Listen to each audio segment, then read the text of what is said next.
Բարև ձեզ, հարգելի գործընկերներ, կարճ մի կարևոր թեմայի մասին խոսենք, հետո կարծում եմ հարց ու պատասխանի անցնենք, մեկնարկել է գիտեք 2026 թվականի պետական բյուջեի նախագծի քննարկումը եւ շատ կարևոր մի արձանագրում կա, որը նյարդայնացնում է ցավոք սրտի օրվա իշխանություններին, որովհետեւ փաստերի հետ առերեսվել չեն սիրում, դա այն է, որ արդեն պարզ է, որ հաջորդ տարվա բյուջեով նաև, որ այս իշխանությունը մեր հանրության շուրջ 40% անապահով խավերին տված իր խոստումը բացառապես չի կատարում, եւ դա վերաբերում է կենսաթոշակների բարձրացմանը, վերաբերում է աշխատող աղքատների աշխատավարձի բարձրացմանը եւ ընդհանուր առմամբ նաև սոցիալական մյուս վճարներին։ Եվ այստեղ եթե ամփոփելու լինենք, փաստորեն ստացվում է, որ էկոնոմիկայի նախարար Քերոբյանը հիմա որի վրա կա քրեական գործ,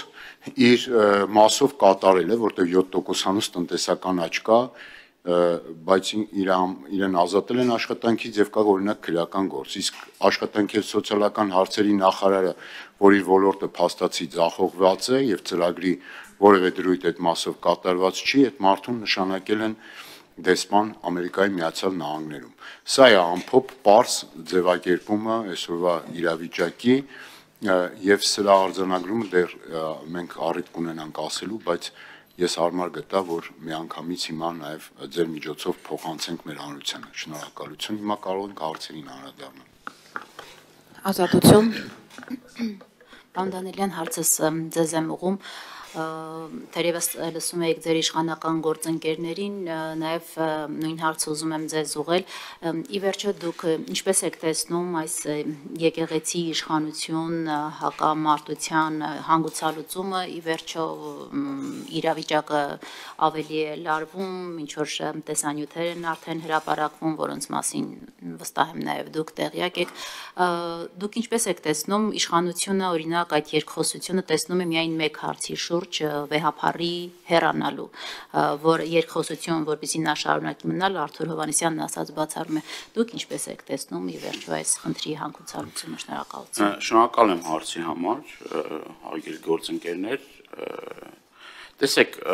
եկեղեցու դեմ արշավը նոր չի սկսվել։ Ես ուզում եմ հիշեցնել, որ 18 թվականից հետո նոր Հայաստան, նոր հայրապետ այդ ուրեմն, չգիտեմ, այդ արշավը որ կար, հետապնդվում էր կաթողիկոսը, այնուհետև մեր եկեղեցու պատմություն առարկան դպրոցական դասագրքերից հեռացվեց,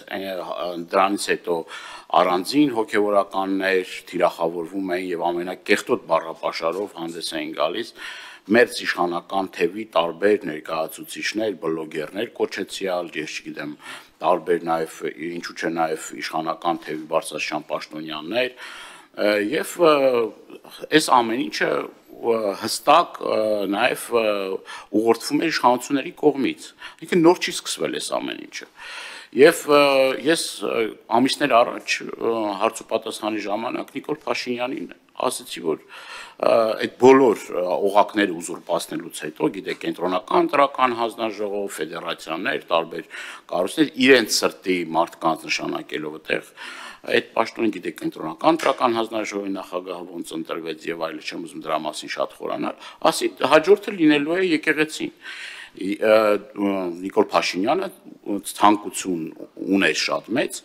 իր սրտի կաթողիկոսի նշանակելու այդ կարևոր չէ, դա կլներ քահանա, դա կլներ ընդհանրապես նպատակը մեկն էր, այդ կառույցը, որ պարբերաբար քննադատում էր իշխանություններին, պարբերաբար էլ չենք, մի քանի անգամ եղել է այդպիսի գնահատականներ եւ Նիկոլ Փաշինյանը հաշտ չէր այդ իրողության հետ։ Եվ այս արշավը, որ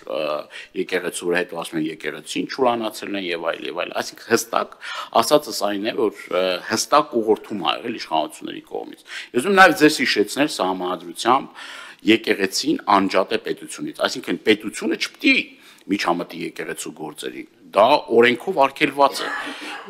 Եվ նաեւ ուզում եմ ձեզ հիշեցնել, ես նաեւ 2 օր առաջ հայտնի ուրեմն ձայնագրությունները հիշեցրեցի վարչապետին, ինքը սափրվելուց առաջ ինչ էր խոսում եւ սափրվելուց հետո ինչ էր խոսում։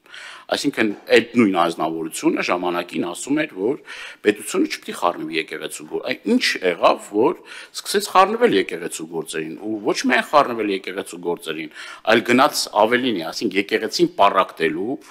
աղանդ առանձին դարձնելու եւ վերջերս Հովանավանքում տեղի ունեցած կարգալույց կահանայի մատուցած ուրեմն պատարակը մասնակցելու վարչական ռեսուրսով մարդկանց բերելու արդեն ակնհայտ է, որ դա ձախողվել է, որովհետև մենք գիտենք, չէ, այդ մարզպետները, վարչական շրջանի ղեկավարները, բոլոր պաշտոնյաները ինչ ճիք ու ջանք են գործադրում, որպեսզի ապահովեն, ասես, այդ մասովկան, այսինքն այդ շոուն կարողանան ապահովել եւ կարգալույց կահանային եկեղեցական կանոններով գնալ պատարակին մասնակցել, դա էլի եկեղեցին թիրախավորելու մի գործիքակազմ է։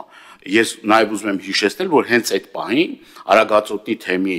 ուրեմն Բարսաշճան հոգևորականներ, այդ թվում նաև Հովանավանքի խորհրդի ղեկավարը ուրեմն եւ մնացած քահանաներին արգելվեց, որպեսզի մասնակցեն պատարակին։ Այսինքն այդ մարդկանց խոչընդոտում էին Հովանավանքում իրենց ծառայությունը մատուցելու այն հոգևորականներին, որոնք որ կարգալույց արված չեն։ Դե այս ամեն ինչից արդեն դուք ձեր հետևությունները արեք, այդ տեսանյութեր կլինի, այլ բաներ կլինի, ելի եկեղեցուն թիրախավորելու գործընթացի մեջ։ Ես հարցում եմ դուք ինչպես եք հանգուցալուծումը տեսնում, ինչ ճանապարհ եք տեսնում։ Հանգուցալուծումը մեկն է, պետք է հրաժարվեն այն քրյորեն, այդ թվում նաև քրյորեն պատժելի գործելավոճից, որը որ ընտրել է իշխանությունը, այսինքն նույն կրոնական կազմակերպությունների մասին օրենքով էլի միջամտություն է դա, էլի, եւ իրավաբանները դրա հստակ ձևակերպումը տվել են, ասել են, պիտի ձեռք քաշեն այս գործելավոճից։ Սա խայտարակ, սա մի գործընթաց է, որ մեր ազգին խայտարակում է, ինչ նշանակում թեմաներ կա, պիտի բացենք եւ այլն մեկ մյուս։ Եթե եկեղեցում կան խնդիրներ, այդ խնդիրները պիտի լուծվեն հստակ ընթացակարգով։ Ոչ թե այս մեր սրտի, չգիտեմ, սրբազանն է կամ այն մեր սրտի կաթողիկոսն է, ասենց ասենք կամ նենց ասենք։ Խնդիրը հստակ պիտի ձևակերպենք։ Իշխանությունները պետք է հրաժարվեն այդ գործելավոճից, որը մեզ տանում է պառակտման, հերթական բաժանարար գծեր ստեղծելու։ Սա ոչ մի լավ տեղ չի տանելու։ Առանց այն էլ մեր հասարակությունը առավել քան պառակտված է, առանց այն էլ շատ ու շատ խնդիրներ կան, որ տեսեք, ես օրինակ նույն ընտանիքի ներսում տեսնում եք, չէ, նույն կարգալույց արած քահանայի եղբայրը Սարգսակ մասնակցում է Էջմիածնում պատարակին, դեմ է իր հարազատ եղբոր վարած քաղաքականությանը, այսինքն այս պառակտումները, այս բաժանարար գծերը պիտի վերացվեն, բայց իշխանությունը հստակ գնում այդ ճանապարհով, այդքան էլ ճիշտ։ Սիվիկեյը։ Շնորհակալություն։ Պարոն Դանիելյան, որպես հայ եկեղեցու հետևորդ, այնուամենայնիվ կարող եք ասել, եկեղեցում կան արդյոք խնդիրներ, թե եկեղեցին ձեր դիտարկմամբ մաքրամաքուր խնդիրներից զերծ կառույց է։ Դա առաջին հարց եւ երկրորդ, գիտենք, որ Տեր Արամ քահանա Ասատրյանը կարգալույց հռչակվեց ամեն դեպքում պաշտոնական մեկնաբանությանը, եթե հետևելու լինենք, Միրոնի բթնոցը երեխայի խաղալիքի մեջ տեղակայելու ինչի համար։ Պաշտոնական մեկնաբանությամբ դրա համար էր, բայց մենք գիտենք, որ դրանից առաջ նա հանրային հեռուստատեսության եթերում որոշակի բացահայտումներ էր արել եկեղեցու ներքին խոհանոցի վերաբերյալ։ Ձեր դիտարկմամբ, պարոն Դանիելյան, քահանան կարգալույց հռչակված, արդյոք չի հետապնդվում եկեղեցու կողմից։ Շատ եք չէ՞ սիրում դուք գործածել ընդդիմադիրներ նկատմամբ, երբ որ ինչ որ քաղաքական գործիչ, пассив կամ ակտիվ քրեական գործով է անցնում, նրա նկատմամբ դատավարական որոշակի գործընթացներ են տեղի ունենում, նրան միանգամից մկրտում եք քաղբանտարկյալ տերմինով։ Հիմա կարգալույց հռչակված քահանան ձեր դիտարկմամբ քաղ հետապնդյալ է, ղերահետապնդյալ է, ինչ կարգավիճակ ունի։ Շնորհակալություն։ Իհարկե, ես չեմ կարող շղթել, որ կան խնդիրներ եւ դա որևէ մի կերպ չգիտեմ էլի, մենք էլ ենք այս հասարակության մի մասն ենք կազմում, իհարկե խնդիրներ կան, բայց դա չի նշանակում, որ եթե եկեղեցու ներսում կան որոշ հոգևորականների հետ կապված խնդիրներ, անկախ նայից ձեր մոտեցումը, իմ մոտեցումը այս կամ այն եկեղեցականի նկատմամբ ինչա դրական է, կամ բացասական է, կամ ընդունում ենք, կամ սիրում ենք, կամ նվազ չափով ենք սիրում, դա որևէ մի կերպ իշխանություններին չպետք է իշխանությունները թույլ տան, որպեսզի իրենք ներգործություն ունենան։ Ես ուզում եմ նաև հիշել Պողոս Առաքյալի խոսքերը, որ ներսի հարցերը լուծելու համար դրսից դատավոր մի բերեք։ Սա հստակ է եւ այդ առումով երկրորդ կարծիք անգամ չի ինձ դուր է գալիս, ձեզ դուր է գալիս, դուր չի գալիս։ Մենք ճնշում գործադրելու իրավունք չպետք է ունենանք եկեղեցու ներսում որևէ փոփոխություններ անելու, որովհետև դա եկեղեցու ներքին գործն է, դա եկեղեցու ներքին գործն է եւ ինչ վերաբերվում է ավարտեմ խոսքս, ինչ վերաբերվում է կարգալույց հոգեվորականին հնարավորություն տվել է եկեղեցին, որպեսզի գա այնտեղ կարգապահական հանձնաժողով կա, կարգապահական հանձնաժողովի նիստին մասնակցելու եւ այդ հարցերը իրեն ուղղելու, ինքը հրաժարվել է այդ ամեն ինչից, ոչ թե այդ պատարագի ընթացքում տեղի ունեցածի, չգիտեմ, ինչ որ կարգից շեղվելու հետ կապված խնդիր է, այլ կոնկրետ այդ մարդը չի ներկայացել, մարդը ասում է, որ գիտեք ինչ, ես չեմ ընդունում հայ առաքելական Սուրբ եկեղեցին, տարբեր ձայնագրություններով դա կա, եւ նաեւ ուզում եմ ձեզ հիշեցնել հարցազրույցի ժամանակ իր տված սուտ խոսքերը, այսինքն այն սուտ խոսքերը, որ ասում է, մեկ ասում է այս քնիչը կանչել է, վերջում ասում է քնիչը կանչել է, դրանից առաջ իրեն հարց են տալիս, այդ հարցին այլ պատասխան է տալիս, ասում են ինչի այն ժամանակ էս պատասխան եք տալ, հիմա այլ պատասխան եք տալիս, ասում են քնիչը ասել է, այսինքն քնիչը քեզ ասել է դու որպես հոգևորական գնա սուտ խոսա, այսինքն դա քո բարոյական նկարագիրն է ցույց տալիս։ Եվ հիշեցնեմ, որ հենց այդ նույն քահանան Կադիրովի մոլի երկրպագուն էր եւ ինքը տեսնում էր երկրի ղեկավար որպես, ասենք, Կադիրովին։ Այսինքն ինքը դա այդ մարդուն էր պատկերացնում, այդ մարդուն նման մարդուն էր պատկերացնում երկրի ղեկավարի պաշտոնին։ Դուք խնդիրներ տեսնում եք եկեղեցում, որոնց մասին որպես հավատավոր հոտի ներկայացուցիչ, օրինակ ես խնդիր տեսնում եմ, որ օրինակ կարգալույց քահանան տեսնում է Հայաստանի Հանրապետության ղեկավարի պաշտոնին Կադիրովին, այդ խնդիր տեսնում եմ, այլ խնդիրներ կա որ տեսնում եմ, բայց քանի որ ժամանակը քիչ է, դրա մասին կարող ենք երկար խոսել։ TV 5 խնդրում եմ։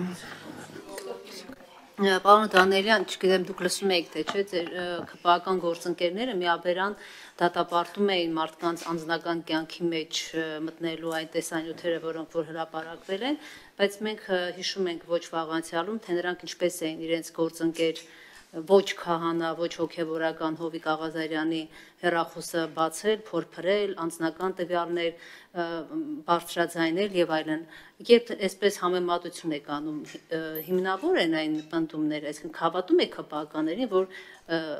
դատապարտում են անձնական կյանքի մեջ մտնելու այսպես խախտումը, սահմանադրական իրավունքը եւ այլն, շնորհակալություն։ Նախ ես ուզում եմ ձեզ հիշեցնել, որ Հովիկ Աղազարյանի այսպես ասած ամբոստացումից հետո, երբ որ ինքը ընդվզեց որոշ հարցերի վերաբերյալ, այնուհետև հեռախոսը ձեռքից վերցրեցին, այդ նյութերը հեռախոսի պարունակությունը դարձել է ԿՊ վարչության սեղանի ուրեմն, հա? Այո, սեղանի զարդը, այսինքն գրեթե բոլոր ԿՊ-ականները ծանոթացել են ուրեմն Հովիկ Աղազարյանի անձնական բնույթի նամակագրությանը։ Սա ինձ համար ցուցիչ է, որ սենց ասենք, էլի նույն բանը, եթե տեղի ունենար, եթե Աստված մի արարծե,